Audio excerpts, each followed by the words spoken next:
Welcome to the Vision for Life podcast, an ongoing conversation between the pastors of Fellowship Denver and the church at large. Each week, we talk about life, faith, the Bible, and how to follow Jesus as we go about our daily lives. I'm Autumn, the host of the podcast, and Hunter is joining me on the podcast today. Hunter, thanks for being here. Autumn, Merry Christmas. Thank you. When people listen to this, it will be after Christmas. But we're recording Someone before tell me Christmas. these things. Well, this is the best podcast of the year. It's our favorite one, and I guess it will be the best podcast of 2024 now, is what you're telling me. Well, people might still be in the Christmas mindset when they listen to it. It will release on January 3rd. So This is your 2023 hangover podcast. that's right. Your recap, your hangover podcast. But the reason it may not be the best episode of the year, but it's our favorite one because we get to talk about the things we've read this year that we love. And you and I are both evangelists for things we've read that we like. Yeah, let's talk about that first, that aspect of being evangelists for things that we've read that we like. Why is it that we so often on this podcast return to things that we've read or suggest that people read along with us, whether articles or books? I think reading is one of the best ways to slow down and think about things that are going on in our world, and sometimes to think about things that you wouldn't definitely not think about if you didn't stop and read about them, but you're better for having thought about them. And reading has always, as long as it's existed, had that effect on people.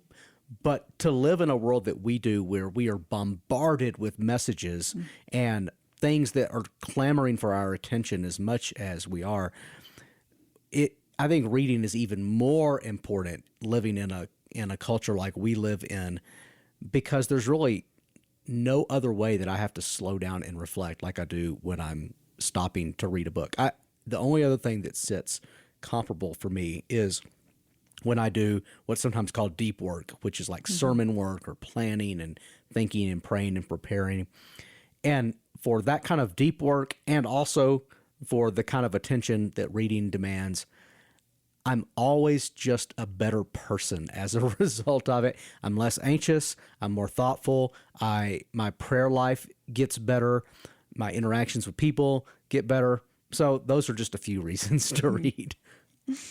Well, shall we get into our best reads of 2023? Also, I really can't believe it's the end of, It's 2023. the end of 2023. I mean, I think I have this feeling every year, but seeing as we're sitting here a couple of days before Christmas recording this podcast and it's actually the end of the year, It feels crazy. As we get into crazy. this, one reflection I had when I put this together was I did not read quite as many books as I have read in years past. So I went to make a top 10 list and I realized are there 10 books that I read that I would actually recommend? Because I read parts of lots of things, but so I didn't read as many books. But after I kind of put the list together, I was very happy with the quality of some of the things I invested in. And several of the things I invested time in are long, and maybe that's why I didn't read quite as many other things. But I read them and I enjoyed them all the way through, and I'm really glad with the quality of stuff I invest in. And I say that because I just was last week reading a popular Christian blogger who was issuing a reading challenge, and he was like, if you can read 52 books this year, you are an avid reader or a serious reader. And he kind of had some little benchmarks based on number of books you could read. And I thought it's really not about number of books to read at this point for me. If I'm going to hit a number, that means I'm typically shooting for shorter, maybe less demanding kind of things. And that's not actually the way I want to read. I want to read stuff that demands my attention, that requires thought. And I want to pick a few things that require engagement over a longer period of time. And that's how you'd characterize your reading this year. Is that something that you see that you want to pursue as you continue to think about how you'll read in the coming year? For sure. I like to plan a couple of longer reading projects that I'm going to pursue in the years to come. And some of the stuff that I end up enjoying in any given year, I just pick up during the course of the year. I had no idea I was going to read it when the year started, but it comes to me in some way. And those are always great. But also, I'm very happy when there's something longer that I want to commit to, and I know it's good, and I put it in the queue, and I find time to pick it up and read it. I'm always happy when I do that. As I looked back over my list from this past year, I read intentionally many, many books on the topic of sexuality and gender. And a few of those made it into my top reads list, but I had curated that reading list intentionally because of my desire to understand the current cultural moment that we find ourselves in and the kind of broad assumptions that our culture makes, especially ones that we hear from the media and ones that we hear in our context, even in Denver, because we live in a more progressive city. So I really felt like I needed to get my head around those current cultural assumptions about gender and sexuality. So I read a number of books on that topic, and it was really helpful. I think I'm coming out of the year with more formulated, clearer thoughts, and that's one reason I love reading in general, is I love the instructive nature of reading, and I love how it connects us to the past as well, to intentionally pick some authors from centuries past and to read some of their work. I always find that really insightful and exciting.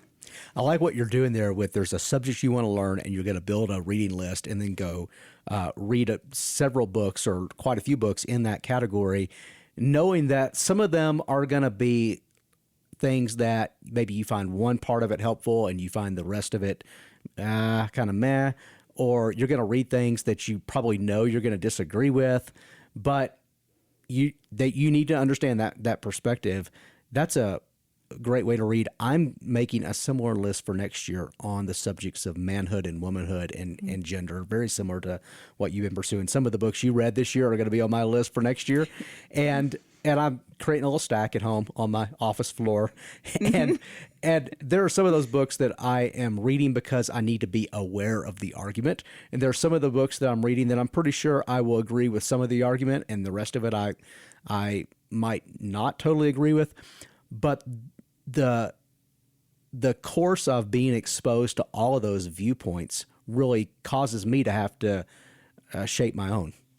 Okay, all of this is helpful processing for you and I. And I think it does affirm that the continual pursuit of reading good literature, reading insightful texts, especially on a broad range of topics, whether curated or whether they're recommended, is a good practice, one that we want to continue, that we want to encourage our listeners to engage in.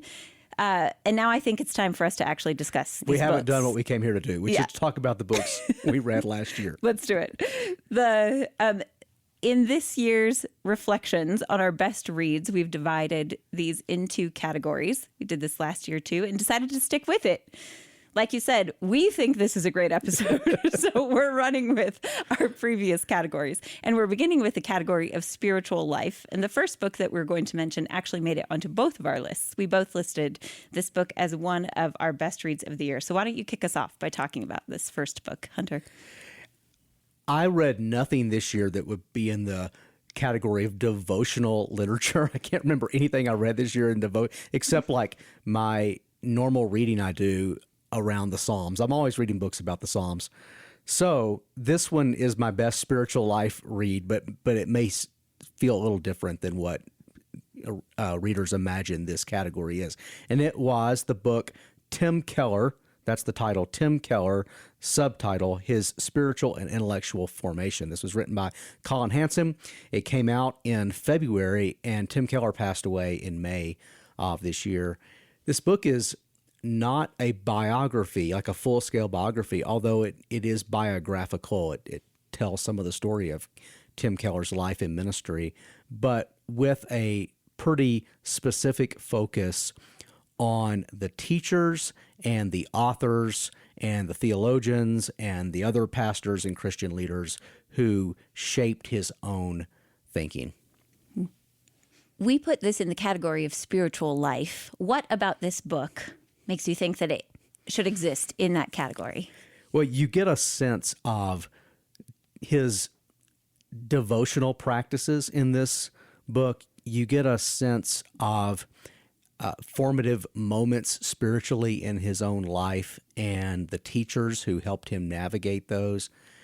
And so I just found myself reflecting on my own journey of faith as I read this. I found myself reflecting on my own development as I read this. And I found myself thinking about the next 10 years of my life and what I want to invest myself in and what influences I want to expose myself to in the next 10 years of my life. So in that way, it was a kind of a biography that generated a lot of self-reflection. Mm-hmm. I experienced it that way as well. And one aspect of the book that the author Colin Hansen mentions repeatedly is that Tim Keller found Christianity to be intellectually stimulating and satisfying in a way that he found no other philosophical pursuit to be. And I grew up, I've shared a little bit of this before, but I grew up in a small farming town in a conservative church, and I had a wonderful childhood in many respects. As I got older and began to wrestle with the gospel, the nature of the gospel, and the nature of grace, as I started to understand some of these concepts, some of my religious environment didn't, in my teenage mind, mesh with the church environment that I existed in. And my older brother at the time worked at a dairy farm, and I was 15. He was doing morning milking, which means you get there ridiculously early in the morning. So he said, there's a spot for another morning milker. Do you want to come work the morning milking shift with me? So I talked to the owners. They hired me. And so my older brother would come. He didn't live at our house at the time. He lived with his wife in another house. But he would come by my house, pick me up at 3:30 in the morning, and we would drive to the dairy. And for whatever reason, I don't know why, but on the radio, we could pick up a broadcast from Ligonier Ministries at that time in the morning. And so my older brother and I drove to the dairy, spent about 20 minutes driving every morning, listening to R.C. Sproul and teachers from Ligonier Ministries. And that was when I began to process the gospel in a different way, in a way that started to open up this reality to me, that Christianity, the whole narrative of Scripture and the gospel, could be intellectually stimulating and satisfying. And that was a theme that reverberated throughout this book and made me really reflect on my own formation as a Christian and follower of Jesus.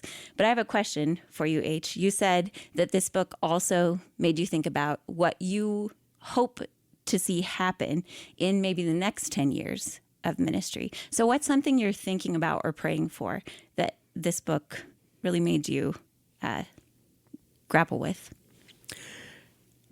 There were two streams that Tim Keller immersed himself in, and he was kind of the inheritor of the best of these two streams.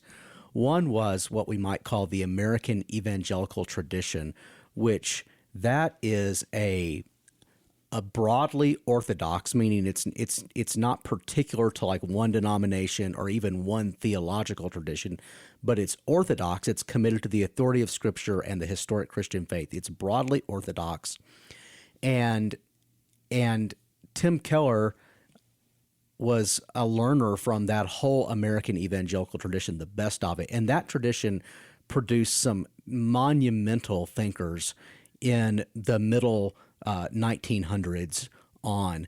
Names like you just mentioned, R.C. Sproul, Francis Schaeffer, Jack Miller, who's an author that I enjoyed this year, was an influence in that stream.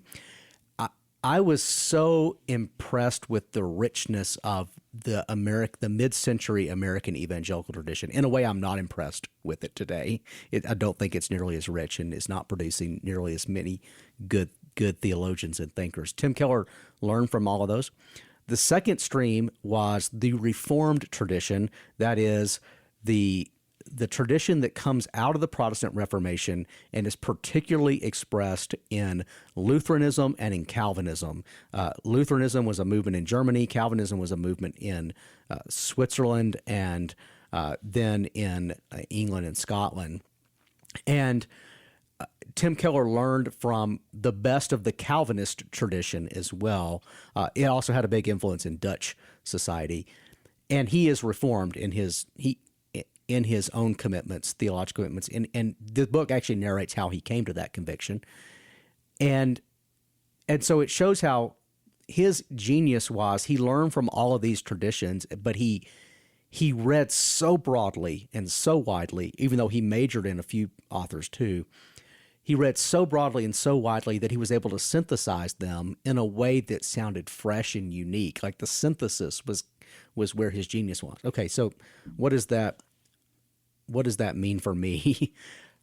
It was an encouragement to me to keep synthesizing. I like doing the same thing.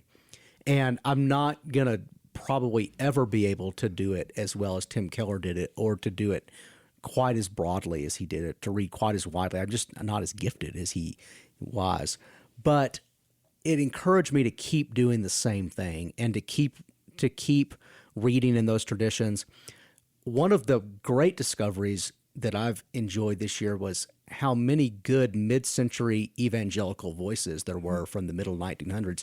And I've been going back and reading some of them and finding what they said. It sounds old in the way that like your parents kind of sound uncool, but beneath that, there's a lot of wisdom there and a lot of freshness there. And I think there was a depth to their faith and to their theological reflection that I just simply don't find in modern American evangelicalism. I think modern American evangelicalism, even the publishing that's coming out, is pretty weak and not very robust. And to be quite frank, I find many modern evangelical Christians who I relate to be not great thinkers. And I don't say that like I'm not like rebuking people in conversation, but when I go and read, I find a depth of thinking that I'm not finding in conversation with a lot of Christian leaders today. And I think Tim Keller was able to bring that depth to our current cultural moment. And so that's what I want to give my life to as well, to the best of my abilities. It was refreshing to read this book, to see some aspects of Tim and Kathy's personal life. They have shared some of that in their own writing, but to hear it reiterated from another voice was really sweet.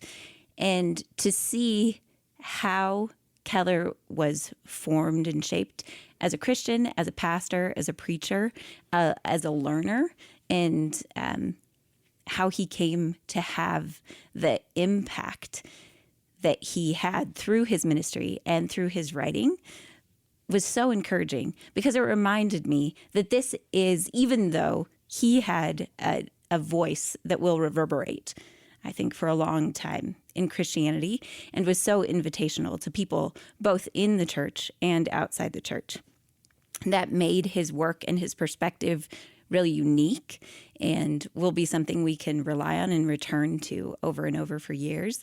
It also just points out that all of us are in this process of being formed and shaped as disciples and as people. And so it was refreshing to me to be reminded of that he went through this process to become who he was, and God used him. And that, of course, as you said, you want to do that to the best of your ability. Not all of us will have the kind of impact that Keller had, but all of us are called into that same process and can know the sweetness of learning and growing as followers of Jesus, and then seeing what gifts we have and using those for his kingdom. So it was a great reminder personally. All right, let's move on to the second one. And for our listeners, as always, we will not discuss every book to this length. We did want to talk about that book because it made it onto both of our lists, and it was a particularly challenging and insightful and refreshing read that both of us read this year. All right, the second book, Hunter, on the list is also one that you listed. I listed Outgrowing the Ingrown Church by Jack Miller, and this caused me to reflect on my spiritual life as a pastor and how I lead and what I want for our people. We did a whole podcast episode on this book, so I won't belabor it, but it did fit under spiritual life for me because it resonated with what I've always wanted for us as a church. And in some sense, it gave me a refreshed sense of my own calling in how I want to lead. Okay, those are our two under spiritual life. Tim Keller, his spiritual and intellectual formation and outgrowing the ingrown church. Our next category is Theology and Bible. And the book that we listed first here is also one that we both read, and it made it onto our best reads of the year list. And we put our list together separately, and then we come together and compare notes. Yep. And so it's like, hey, surprise, we both had this on our list. I'm glad. It makes me feel like, oh, good, that was a good pick. But we listed The Genesis of Gender, a Christian Theory. Tell us a little bit about this book, Hunter. Yeah, this is by Abigail Favale. And her story is fascinating, and she tells some of her own background. She grew up in evangelicalism, but was always kind of a progressive within evangelical spaces. She taught at a Christian college, and then she kind of eventually, like many in the progressive stream do, she just kind of progressed kind of out of Christianity, really. And she went deep into secular gender theory and feminism, and she taught this in university settings. And then I think her doctorate is in feminist literary critique. She explains that whole world to us, which and the ideas that are prevalent in it, which is very helpful even for understanding some of the ideas we're seeing kind of wash back from that into mainstream conversation. It's not a mainstream conversation, but its ideas are washing into mainstream conversation. Then as an adult, she converts. Later in adult life, she converts to Catholicism, and gradually over time in converting to Catholicism, she comes back to a biblical understanding of gender and of sexuality. Pope John Paul II wrote a landmark book called Theology of the Body that is kind of the standard Christian reflection on the body. It's used by both Protestants and Catholics and referred to. She does a great job in this book of explaining theology of the body for the layperson, which is helpful to me because theology of the body is long and complicated, and I've never read it cover to cover.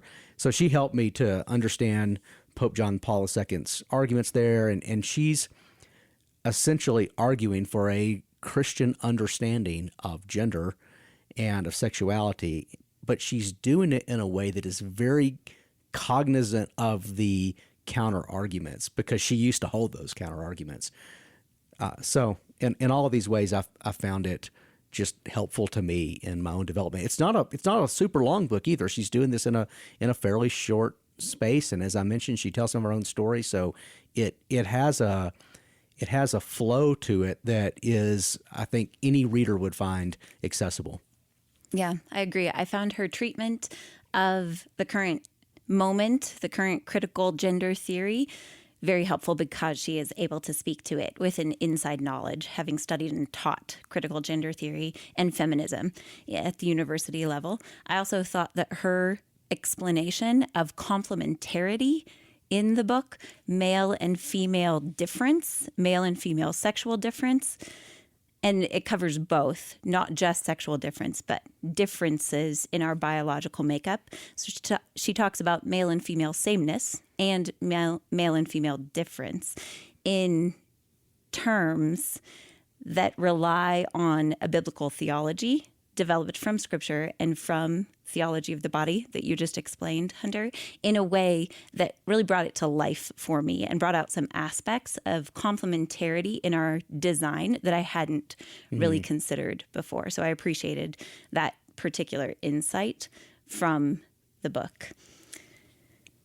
All right, our next book is one that you read and you put on the list, and I'm actually curious to hear you talk about it. It's the title Love Thy Body by Nancy Pearcey. Mm-hmm. In this book, Nancy Pearcey begins by examining Descartes and his understanding of our inner selves or the spiritual realm versus the physical realm. And she, like many books that we're going to mention here in a moment, draws a causal line from some of these philosophers to our current moment in which our inner life is really divorced from or separated from, elevated over and above our physical life or matter or the physical realm. And so she starts the book that way and continues to rely on that as a theme throughout the book. But really, it's a well-constructed, well-written, compassionate biblical theology of the body. And she, unsurprisingly, also draws from Pope John Paul II's theology of the body. She doesn't rely on it as heavily as the Genesis of Gender does, as Abigail Faval does in her book, but she quotes it and is definitely influenced and by you his you just subtly understanding. corrected me. It's Abigail Faval, not Faval. I believe so. I think it's Abigail Faval, Dr. Abigail Faval. But she, Piercy, in Love Thy Body, says that our physical bodies are fundamental to our nature, that we are one being, both spirit and body, and that a necessary way to experience God in his creation is through being an embodied self. And so she demonstrates that that understanding of humanity and personhood are fundamental to our Christian faith and are necessary to sort through or make sense of even the dissonance that is present in the current cultural discussions about gender. A lot of the books that we'll mention later that kind of help us understand our current cultural era really get to the issue of natural order, and what the modern world is doing is, especially because of the advancement of technology, we've grown into a mindset that nature is mutable and rather than limiting to us. And it does have some upsides in that we can imagine like scientific advancements that previous eras of people couldn't imagine. The downside is we start to think there's things in nature that we just don't have to live by. And according to Romans 1, to rebel against nature is to rebel against the Creator himself. And so it's not just like kind of foolish, it's a rejection of God. And Paul even gives sexuality in Romans 1 as an example of that. When we violate biblical sexual norms, whether that be the fact that sex is for a man and a woman in marriage, or whether that even be in same-sex relationships, that we assume that's an option for us, we're rebelling against nature. Paul literally calls it unnatural. It's a rebellion against nature.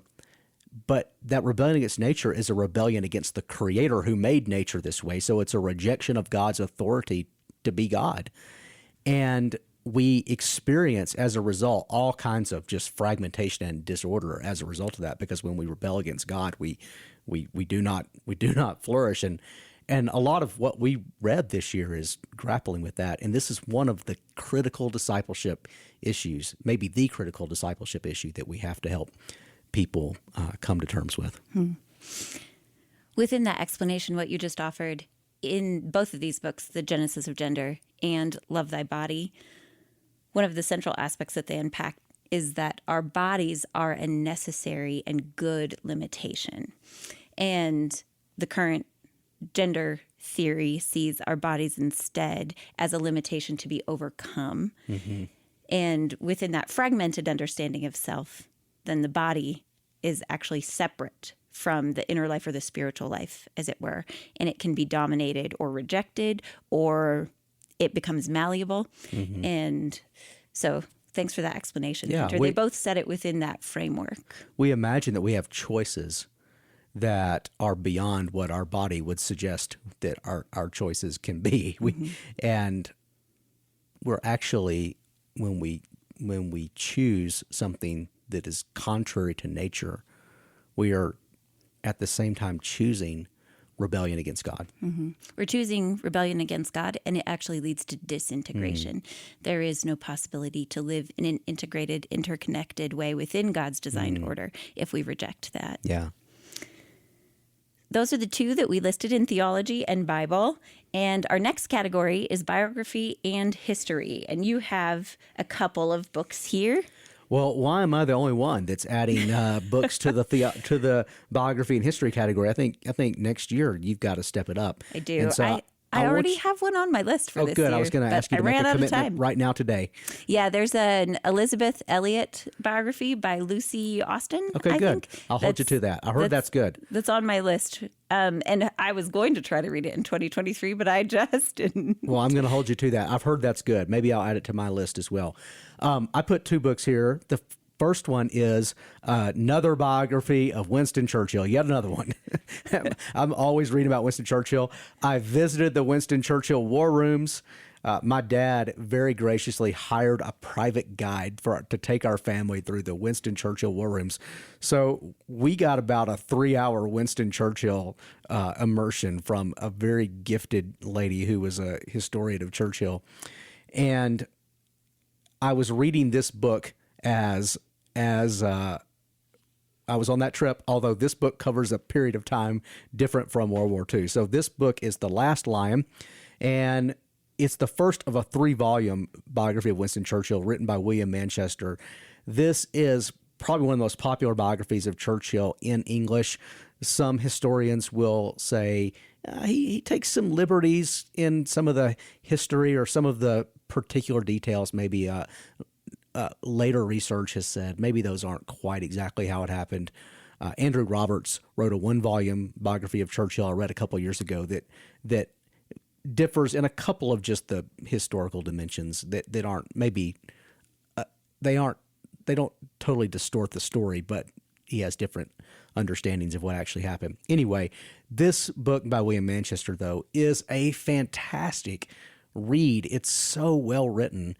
And one of the things that he's able to do, because he's taking 3 volumes, he's gonna give 3,000 pages to Winston Churchill. One of the things he's able to do, and the gift of this book in particular that I didn't get in the previous 1-volume biographies of Churchill, is he really develops the context of the world in which Churchill lived.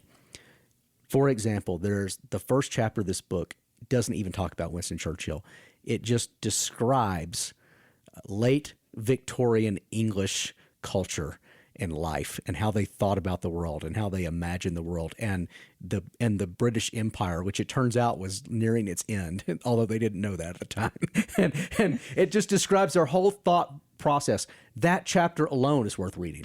I was like, this makes so much sense of what I know of Winston Churchill in a ways that previous biographies haven't. Okay, I've talked too long about that because I actually want to talk more about the next one. Maybe I won't. The next book is called The Reformation as Renewal, subtitle, Retrieving the One Holy Catholic and Apostolic Church. And as I put this on my list this year, I put it at the top of my list.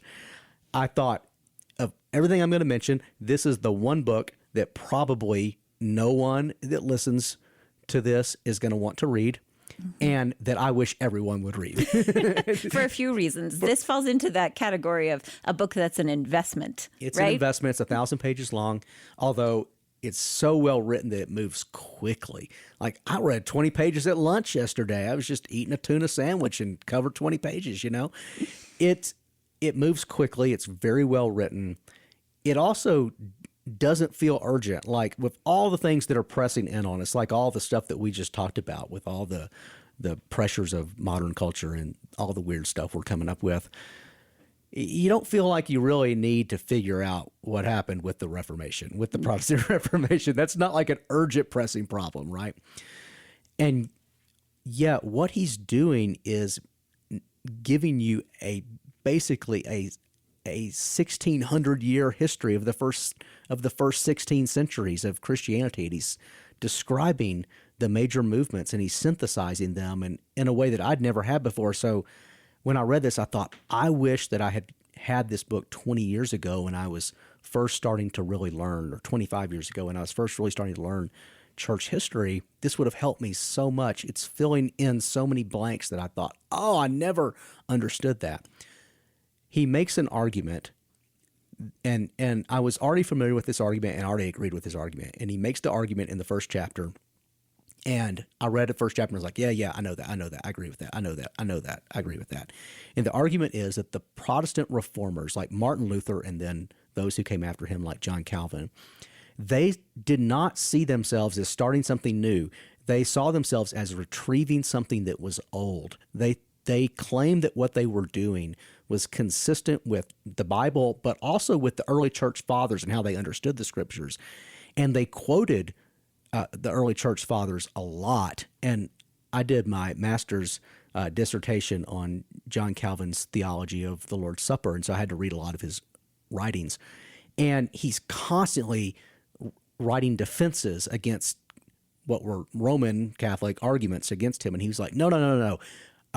See, Augustine said this, and this church father said this, and this church father said this. So you're accusing us of departing from tradition. You're actually the modern innovators. We are consistent with Christianity as it's always been described. So he's not just quoting the Bible. That's really important. Anyway, he makes that argument at the front, and I thought, well, is this just going to be 1,000 pages of what I already believe? And then he starts to go through history and unpack all of the movements that had happened to get to that point, and a lot of it was fresh ground for me. So fantastic book. I wish that everyone would read it so they understand Christian history, and it's the one that feels the least urgent on the list. That is interesting because Martin Luther and then those who followed him, you mentioned Calvin, are in our conception sort of seen as the beginning of the era of the modern man, or the precursors to the... He argues against that thesis altogether. That he actually cites that viewpoint and says that is bunk, and then he demonstrates it. So yeah. All right. Well, I don't know if I can invest in a 1,000-page book, but I will heed your strong suggestion. Okay. That everyone read it. Okay. That might be, if I did that might be the only book I would list next year. Our next category is general interest. And this is a bit of a catch-all category, but we find these books to be instructive, and they don't quite fit in any of the other categories that we've just mentioned. Yeah, I put one on here that's a business book. So unlike the previous book, it's a quick read, and yet this is a quick read. Doesn't take long to read it. I've found myself thinking about it over and over and over again, and I've come back to it over and over again. The book is called 10X is Easier Than 2X. 10 times is easier than 2 times. How world-class entrepreneurs achieve more by doing less. And this author, Dan Sullivan and Benjamin Hardy, these two authors, tell stories about how entrepreneurs have grown their business, not by just trying to do more, like not by making themselves really busy, but by identifying the 20% of their work that is the most impactful, that is like the thing that only they do, or the best thing they do, their best contribution to their business. And then they figure out how to spend much more time and energy on that 20% and empower others, not to let the other 80% just go, but to empower others to do the 80%, and how that brings a dramatic growth to their businesses. I'm just in a season of life where our church has kind of reached a certain stage of growth and maturity, and I want us to keep growing and keep maturing. I actually want both our size and our impact to grow, but I know that means I'm going to have to lead differently than I have in the past, and I'm just at a stage in life where I want to focus on my best contribution to the world and to the church. And so this book has helped me just imagine, like, what's my best 20%, and how can I do more of that, and build a great team to help do the rest. And so it's just very thought-provoking, and I've come back to it many times over. Now, the next book is a Wendell Berry book, which it would not be an Autumn Gardner year-end list without a Wendell Berry book. And you went on sabbatical this year, so like you probably got to read a lot of Wendell Berry books, and you picked The Art of Loading Brush. Yeah, The Art of Loading Brush is Wendell Berry's most recently released book, and he is in his 80s now, and it does return to many of his usual themes. So to those of you who have read Wendell Berry, if you read The Art of Loading Brush, it will feel very familiar. He says in the introduction to the book that his wife, Tanya, says that his great genius as an author has been in the repeating of himself. And that is true. You would feel it to be very much reflective of his other works. And yet there is a tone that indicates that he knows that he probably is nearing the end of life himself. And it is less ranty, to your point, Hunter, than some of his other nonfiction works, and more hopeful and encouraging, I think, to the generation of people who he has hoped himself to influence to continue in after the course of the agrarian values that he holds so dear. So I did love this book, and you're right. It wouldn't be a best reads of the year if I didn't list a Wendell-Berry book, but it's a mix of essays and stories. So to those familiar with his Port Williams series, he includes a couple of short stories in the book that are based on those characters. And the central character in those stories, Andy Catlett, is also nearing the end of his life in the book. And so it really brings to mind kind of reflection on an era past from the perspective of an old farmer. And so, that's why I love it. But there's one particular essay in the book that talks about a historical perspective on nature through the work of old poets. So Chaucer and Milton and Alexander Pope. And I found that particular essay in the book to be incredibly thought-provoking and beautiful and challenging. And this was one of my favorite quotes. There were many. I marked up the book a lot, but I think I found it to resonate so much with me because Berry is an evangelist always for God's order. And in thinking about our current cultural moment and what you explained a moment ago, that there's so much about what we're seeing in the world that is disordered. That's exactly where my mind was going. As you talk about Wendell Berry, and I've read quite a bit of his fiction, that's exactly where my mind was going.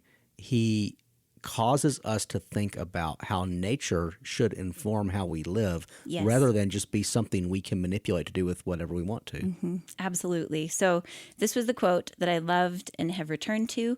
What I am sure of is that we have lost the old apprehension of nature as a being accessible to imagination, linking heaven and earth, making and informing the incarnate creation, and requiring of humanity an obedience at once worshipful, ethical, and economic.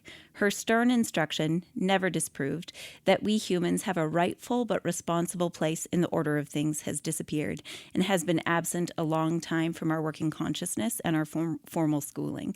And when he says rightful but responsible place, he means exactly that, observing and living according to nature's virtues, which he sees as being woven into nature's very being by God in his creative ordering love. So yes, I loved this book. It was one of my sabbatical reads. But Berry is an acquired taste. So if you need a jumping in point, then we always suggest one of his fiction books, particularly Jayber Crow. Always jump into Jayber Crow. If you haven't read it, put that on your list this year. Okay, still under this category of general interest, we had quite a few books that we didn't know how to categorize them, so we just threw them into this junk drawer term, general interest, but they had a theme. They're helping us to understand modern Western culture that we live in and how we got to where we are today. And we've been alluding to that throughout. So I'm going to list the books here, and then I'm just going to ask us that we each pick one, and we'll talk about it. Okay, yeah. The books were Conservatism, a Rediscovery by Yoram Hazony. That was one of mine. The Air We Breathe, How We All Came to Believe in Freedom, Kindness, Progress, and Equality by Glenn Scrivener. That was one of your books. Remaking the World, How 1776 Created the Post-Christian West by Andrew Wilson. That was on my list. Strange New World, How Thinkers and Activists Reshaped Identity and Sparked the Sexual Revolution by Carl Trueman. That was on your list. And then two more on your list kind of that get to sexuality and gender. The Case Against the Sexual Revolution by Louise Perry and Feminism Against Progress by Mary Harrington. So of all of those, which one do you want to unpack for us? I have a summary statement of three of those that are nice. complementary. So okay. Here we go. So 3 of those that you mentioned: Hunter, Strange New World by Carl Trueman. This book traces the history of certain ideas relating to identity, selfhood, sexuality, and politics, which together explain how we got to where we are today, how a person can claim, and this is a quote that Truman returns to, that he is a man trapped inside a woman's body. So that book, Strange New World, explores the idea of the self, how the self became individualized and then sexualized, how the sexualized self became politicized.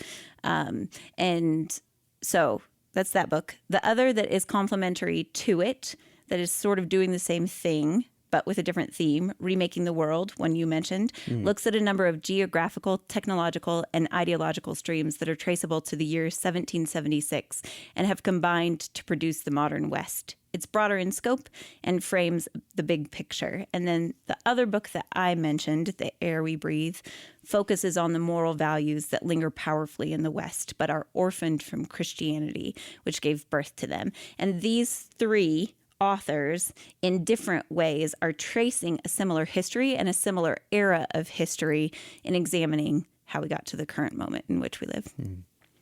I'll add to that the book Conservatism, A Rediscovery by Yoram Hazony. Yoram Hazony is a Jewish political philosopher, and he describes what he calls a conservative movement or a thought process that emerged in England and then came to the United States. And he's differentiating that from what often sits as the right in American politics. He's advocating for a rediscovery, that's hence the title, of this conservative tradition. And one of the central concerns of this conservative tradition was going back 200 years ago, they were concerned that as modern notions of freedom that are often embodied in what we call classical liberalism. Classical liberalism is like the freedom and justice for all philosophy of America. It doesn't mean what we would call just the political left in America today. But they were concerned that classical liberalism, left unchecked by a commitment to natural order, could lead to where we are today, where we think that nature is malleable. And so he's arguing we need this conservative tradition to stay rooted to natural creation order, and he's arguing for a rediscovery of that tradition, and he's explaining it. So I found the history to be fascinating, in particular the historical explanation. I'm sure he's telling the story in ways that suit his argument, and I haven't read broadly enough other histories of the same people that he's talking about that I would know exactly how to filter it. So I kind of put that caveat on it. And I'm sure he's making some applications to current political reality that I might or might not agree with. But with those caveats, I found the history to be really helpful for, again, understanding where we are today and recovering some of the historical sources that could help us mitigate against the dangers of modern life. So that's my recommendation, Conservatism, A Rediscovery by Yoram Hazony. The last 2 that you mentioned that I listed, Hunter, were from my reading list. If anyone is interested, I probably read, 10 to 12. I'd have to look again at my list of books that I read this year. I read 10 to 12 books on the topic of sexuality and gender, and they were intentionally from different perspectives. I read a couple from Christian authors. We mentioned a couple of those. And then I read many from secular authors that all had a different and particular approach to the topic. So 2 that I read that I would mention on this list were The Case Against the Sexual Revolution by Louise Perry and Feminism Against Progress by Mary Harrington. Both of these are secular authors. Both of these authors would currently call themselves radical feminists. That's a term that has been used against a certain segment of feminists, and those feminists who this term has been used against have just decided to claim it as their own. So I think both of these authors would call themselves radical feminists, and what they're both offering is a feminist critique of the sexual revolution and of the current understanding and practice of sexuality and gender. I would say both of these construct an argument not based on a biblical worldview or framework, but as a Christian reading them, much of what they say would resonate. And you could see very clearly how it reflects biblical values. And interestingly, both of these authors land on a solid defense of monogamous marriage. So found both of them to be helpful in thinking through this whole question of how we find ourselves in our current understanding of sexuality and gender, how our current sexual norms are what they are.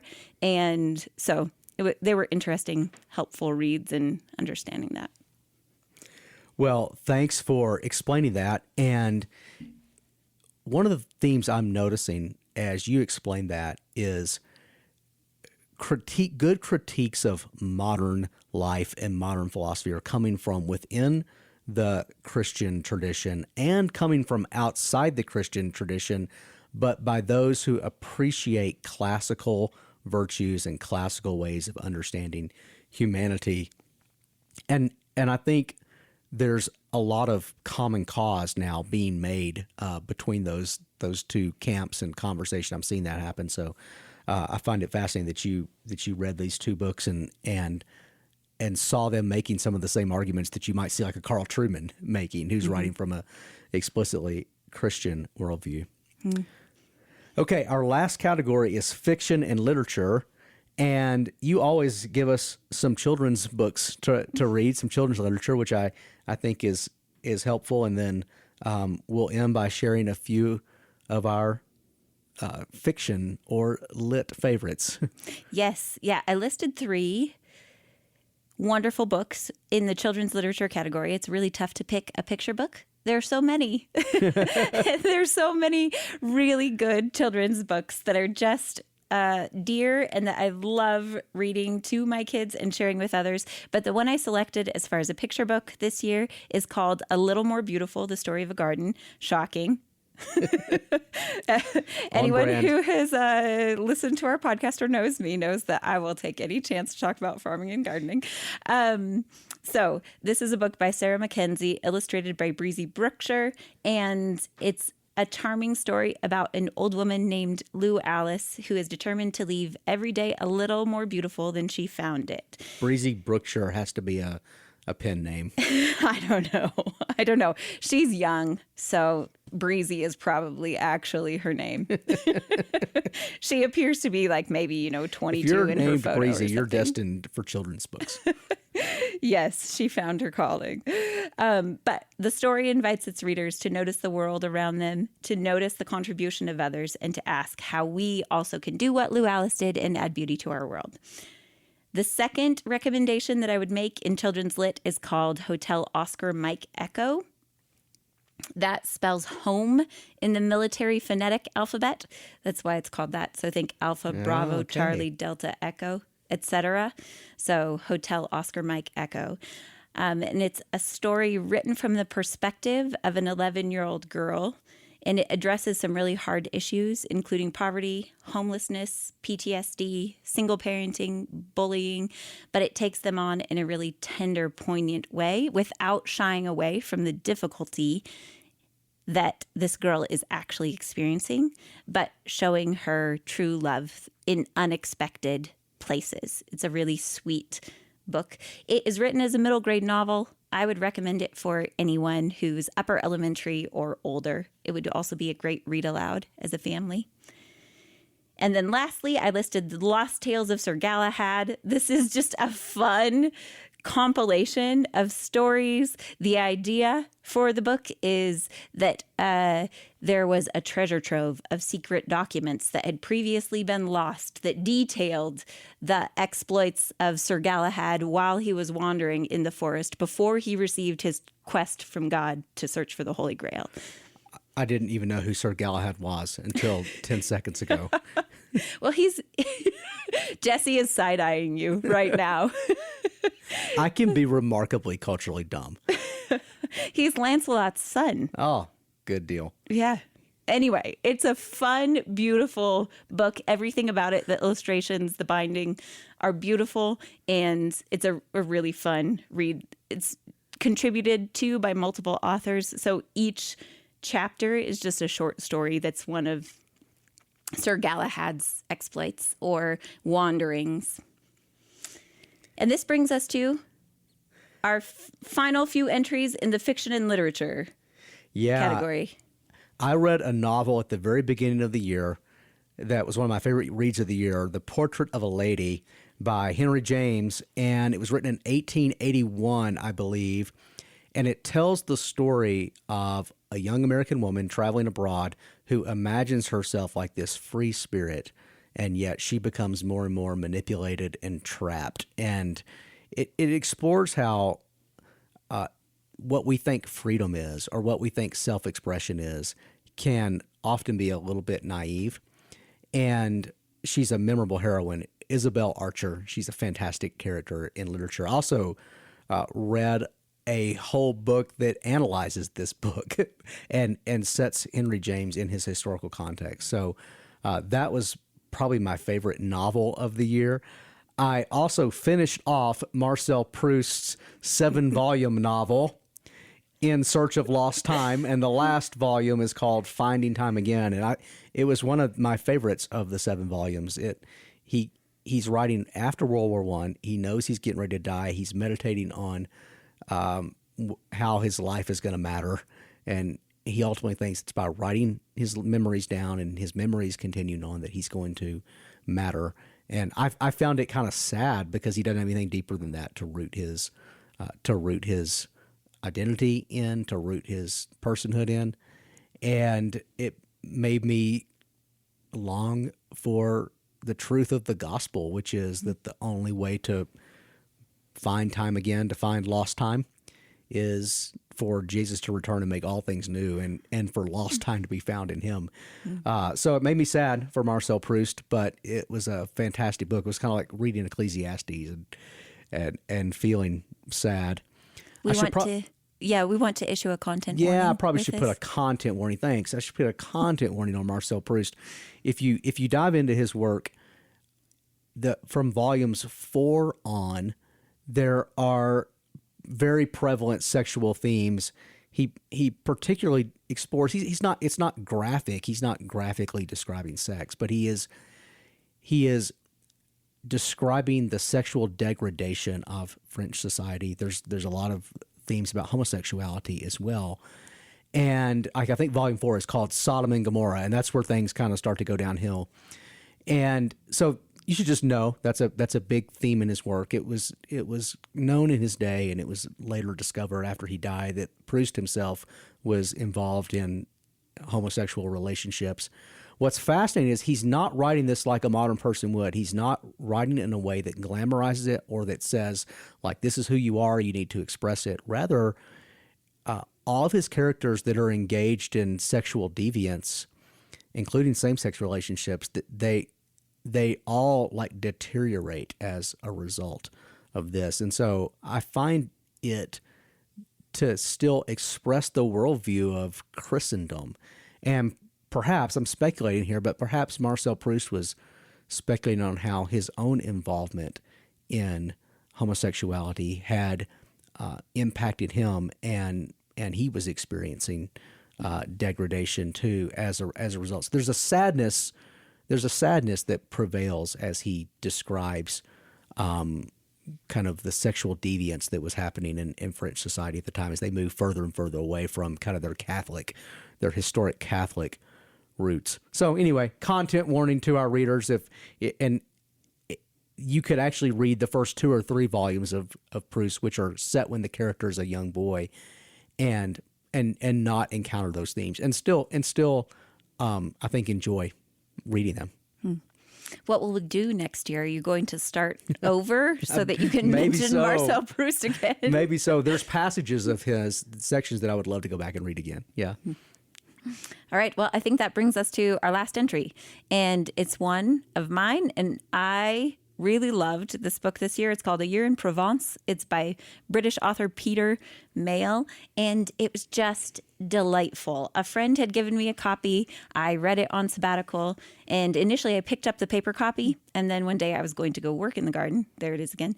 But truly, I was headed out to work in my garden and thought, I'll just continue it as an audiobook. And so I turned on the audiobook where I had left off reading, and the author's voice and his manner of delivery immediately pulled me in, and I thought, I'm going to start this over as an audiobook. So I went all the way back to the first chapter and listened to the entire thing in Peter Mayle's voice, and I enjoyed it so much. He reads the audiobook.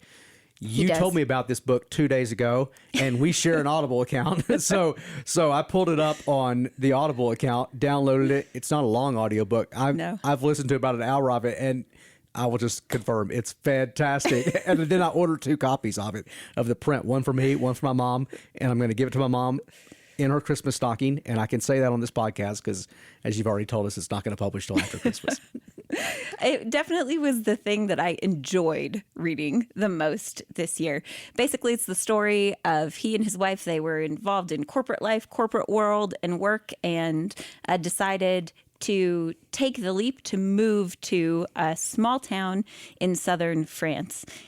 The southern coast of France is a common vacation spot for those in Europe, especially travelers from the UK and some from Italy, some from Germany. And so he details their first year living in Provence and getting to know the people and the customs and the food. And it just immediately drew me in. And all those depictions, the depictions of the people, the food, and the climate just transported me there. You can almost smell the place and taste the place as he's describing it. Yes. Well, if you found the rest of our list intimidating, or any of these things we listed is hard to read, this is the opposite of the spectrum. It's not intimidating at all. It's the easiest thing in the world to read. So do yourself a favor, dive in, and you'll be a better person for it. All right. Well, this concludes our list, our top reads of 2023.